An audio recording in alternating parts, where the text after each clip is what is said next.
Já parou para pensar no que esculpe as paisagens que a gente vê todos os dias? Das montanhas mais altas até os vales mais profundos, existe uma força invisível, sabe, em ação constante, moldando nosso mundo. Pois é, a resposta está literalmente debaixo dos nossos pés. O chão que a gente pisa não é uma rocha parada, inerte. Pelo contrário, é quase como um organismo vivo, numa transformação que é lenta, sim, mas incrivelmente poderosa. A gente chama isso de relevo, que nada mais é do que a forma da superfície da Terra. Para ficar mais fácil, pensa nas dunas de areia numa praia. De um dia para o outro, o vento vai lá e redesenha tudo.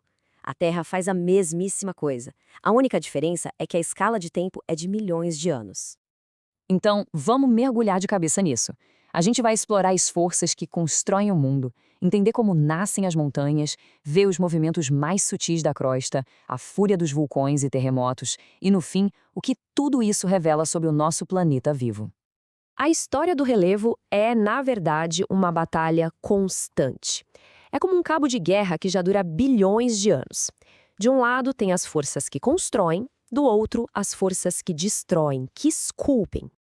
De um lado, a gente tem os agentes internos, os construtores, que agem de dentro para fora, empurrados pelo calor do núcleo da Terra. Do outro lado do cabo estão os agentes externos, os escultores, a chuva, o vento, os rios, que vão ali, modelando a superfície. Hoje, o nosso foco vai ser nos construtores, nessas forças que vêm de dentro.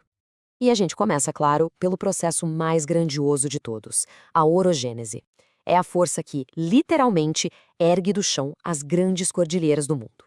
O nome pode parecer complicado, né? Orogênese. Mas a ideia por trás é bem simples, na verdade. Vem do grego, oros, significa montanha, e gênese, criação. Ou seja, a orogênese é, ao pé da letra, a criação de montanhas. E como é que isso acontece? Através de um choque monumental entre as placas tectônicas. O processo é fascinante. Imagina a cena. Primeiro, duas placas tectônicas estão em rota de colisão. A placa que for mais densa, mais pesada, mergulha por baixo da outra. Esse processo tem um nome, é a subducção. E esse mergulho acaba empurrando e dobrando a placa de cima. É como pegar um tapete e empurrar contra uma parede, sabe? Ele enruga todo. São esses enrugamentos gigantes na superfície que formam as montanhas. E onde é que a gente vê isso acontecendo hoje? Bom, é só olhar para as maiores cordilheiras do mundo. Os Andes, aqui do lado, o Himalaia, lá na Ásia, são o que a gente chama de dobramentos modernos, e eles nasceram e continuam crescendo exatamente nessas zonas de colisão de placas. Mas nem toda a ação interna da Terra é esse choque violento, essa pancada. Existe um outro movimento muito mais lento, quase imperceptível, mas que tem o poder de erguer ou afundar continentes inteiros. Esse processo se chama epirogênese. Em vez daquele choque horizontal que a gente viu, aqui o movimento é vertical. São pressões que vêm de dentro e fazem áreas enormes da crosta subirem ou descerem bem devagarinho. É um processo que a gente não consegue ver acontecendo, mas que ao longo de milhões de anos tem consequências monumentais. E esse movimento vertical cria basicamente duas formas de relevo. Quando um bloco da crosta é empurrado para cima, a gente tem o que se chama de horst. Agora, quando um bloco afunda, aí temos um graben. Pode pensar nisso como se fosse um elevador geológico, com algumas partes subindo e outras descendo. E olha que legal, um exemplo perfeito de graben a gente tem aqui no Brasil, o Pantanal.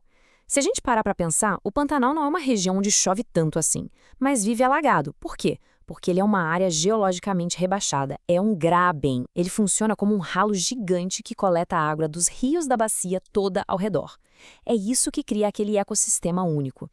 Ok, agora vamos sair do lento e quase invisível para pular para os eventos mais espetaculares, mais imediatos da energia interna da Terra, as erupções vulcânicas e os abalos sísmicos. É aqui que a gente sente o poder do planeta de forma bem mais direta. O vulcanismo não é só aquela montanha em formato de cone soltando fumaça, não. É qualquer evento em que o magma, que é a rocha derretida lá do interior da Terra, consegue romper a crosta e chegar aqui na superfície. Pode ser criando uma ilha, uma montanha ou simplesmente um rio de lava. E aqui a gente vê o poder criativo do vulcanismo. Lá no meio do Oceano Atlântico, as placas da América do Sul e da África estão se afastando uma da outra. Nesse vão que se abre, o magma sobe para preencher o espaço e, ao se resfriar, cria uma cordilheira submarina gigantesca. E nos pontos onde essa cordilheira é tão alta que sai da água, nascem ilhas, como a Islândia. É o planeta criando terra nova, em tempo real. Já os terremotos ou abalos sísmicos são a liberação repentina da tensão que fica acumulada nas rochas da crosta. Essa energia toda viaja em forma de ondas, as ondas sísmicas, e são elas que a gente sente como tremor aqui na superfície. E aqui tem uma diferença muito importante.